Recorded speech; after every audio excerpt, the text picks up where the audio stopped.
World ने अपना 2027 का विजन जारी किया है और इस पर बातचीत करने के लिए हमारे साथ हैं कंपनी की COO सौरभ कालरा।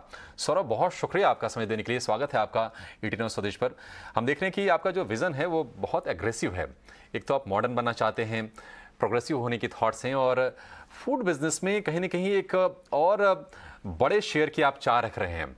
आप ये बताइए कि आपकी स्ट्रेटजी क्या होगी अपने जो लक्ष्य आपने तय किए हैं उसको अचीव करने के लिए। थैंक यू मेरे को बुलाने के लिए।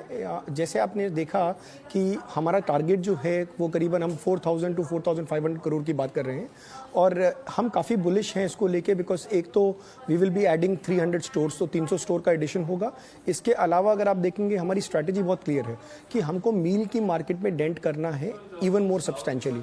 70% करीबन टोटल मार्केट का कॉन्स्ट्रक्ट में मील का बिजनेस होता है और मैकडॉनल्ड्स ऑलरेडी लीडर है बाकी तीनों कैटेगरीज में, तो हम कंटिन्यू करेंगे उनको उसमें लीड करना। और मील की मार्केट में विद हमारा नया गुरमे बर्गर, चिकन और बिग वैल्यू मील्स के साथ हम लोग ये एक्स्ट्रा ग्रोथ लेके आएंगे और काफ़ी कॉन्फिडेंट है हम कि हम ये 4,000 और 4,500 के बीच का जो हमने नंबर दिया है वो हम कर पाएंगे 2027 तक। ठीक है सौरभ जी, एक और चीज़ जो हमने देखा, अच्छा लगा देख के कि मैकडी के स्टोर बढ़ जाएंगे हमारे आसपास। आप अपने जो टारगेट है स्टोर्स को बढ़ाने का, उसको आप डबल करने की योजना बना रहे हैं, ऐसे आपका लक्ष्य है। ये बताइए कि इसकी आप इन्वेस्टमेंट कहाँ से करेंगे, कहाँ से पैसे इसके लिए आप रेज कर रहे हैं? तो जैसे आपने पिछले 5 साल में देखा कि हमने एक नंबर दिया था, उस समय हमारी प्रॉफिटेबिलिटी बहुत ज़्यादा नहीं थी, लेकिन हमने सक्सेसफुली लास्ट 5 साल में दिखाया कि हमने ऑलमोस्ट 150 पौने 200 स्टोर ऐड किए हैं। सब कुछ इंटरनल अक्रूवल से किए हैं। सो पूरा का पूरा जितना भी उसमें कैपेक्स लगा वो पूरा इंटरनल अक्रूवल से आया।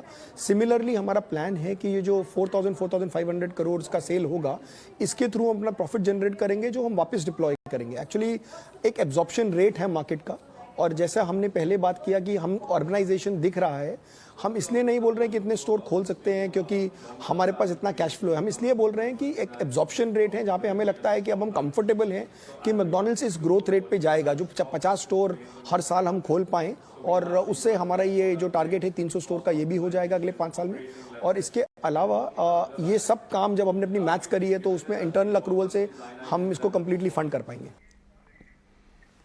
सौरभ जी, जो हमारे दर्शक आपको देख रहे हैं वो बहुत ध्यान से सुन रहे हैं और उनकी दिलचस्पी दरअसल इस चीज़ में है कि चूंकि आपने बताया कि स्टोर आप एक्सपेंड कर रहे हैं, डबल करेंगे, तो टियर 1 में ऑलरेडी आप काफ़ी अच्छी प्रेजेंस है, टियर 2 में भी आप पहुंच गए हैं। आप ये बताइए कौन से वो शहर हैं जहां पर अब आप फोकस करने जा रहे हैं, कहां पर स्टोर्स बढ़ने वाले हैं आपके? अगर आप देखेंगे कि तो आप देखेंगे ऑलराउंड ग्रोथ होगा। अपॉर्चुनिटीज़ आ रही हैं स्मॉल टाउन्स में, बहुत सारे स्मॉल टाउन्स में हम नहीं हैं, वहाँ पे भी जाएंगे। लेकिन इसका मतलब ये नहीं है कि हम मार्केट्स जैसे मुंबई, हैदराबाद, चेन्नई, बैंगलोर, हम इनमें कॉम्प्रोमाइज़ नहीं करेंगे, बिकॉज इनमें भी अगर हम लोग स्टोर खोलना बंद कर देंगे तो हम कहीं ना कहीं पीछे चले जाएंगे। आप देखेंगे थोड़ा सा शिफ्ट आएगा स्मॉल टाउन्स की तरफ, बट जो हमारा की सिटी का फोकस है वो बाहर नहीं जाएगा, बिकॉज वो हमारा कोर है बिजनेस का अभी। तो धीरे धीरे आपको ये शिफ्ट दिखेगा, लेकिन ओवर पीरियड ऑफ 5 ईयर्स 2027 अगर आप देखेंगे तो आपको दिखेगा कि हमने ज़्यादा स्टोर खोले हैं, साउथ में ज़्यादा स्टोर खोले हैं, स्मॉल टाउन में थोड़े से ज़्यादा खोले हैं, और की सिटीज़ में फोकस छोड़ा नहीं है। सौरभ जी, अगर हम कमोडिटी प्राइसेस की बात करें तो हमने देखा है कि पिछले 6 महीने काफ़ी उथल पुथल वाले दौर रहे हैं। एक वक्त ऐसा भी आया था कि लग रहा था कि चीज़ें सिर के ऊपर जा रही हैं। उसके बाद हमने थोड़ी राहत भी देखी। अब शायद इस चीज़ को लेकर कोई चिंता नहीं है। इस वॉलेटिलिटी को, इस उतार चढ़ाव को आप मैनेज कैसे करते हैं, और क्योंकि मार्जिन इम्पैक्ट होता है उसको आप कैसे हैंडल करते हैं? फॉर्चुनेटली हम 1996 से 25 साल से जब ये बिजनेस में हैं, तो ये कोई नया नहीं है। और इंडिया में 6-7% इन्फ्लेशन काफ़ी साल रियलिटी रहा है। 25 साल में से मेजॉरिटी ऑफ ईयर्स हमने ये हाई इन्फ्लेशन देखा है, तो हमें मालूम है इसकी एक टेम्पलेट है। आप एफिशिएंसी देखते हैं हम क्या कर सकते हैं ताकि कस्टमर को कम से कम प्राइस पास ऑन कर सके, और इवेंचुअली आपको जो भी प्राइस इंक्रीज लेना होता है।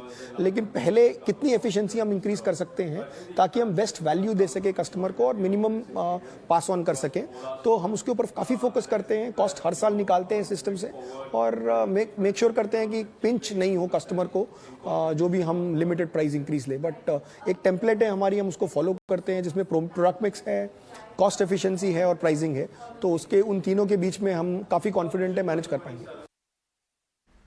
ठीक है सौरभ जी, बहुत अच्छा लगा आपसे बातचीत करके। और ऐसी कंपनियां जो सीधे हमारे खाने के प्लेट से जुड़ी हों, फूड से जुड़ी हों, उनसे बात करके बड़ा अच्छी फीलिंग आती है।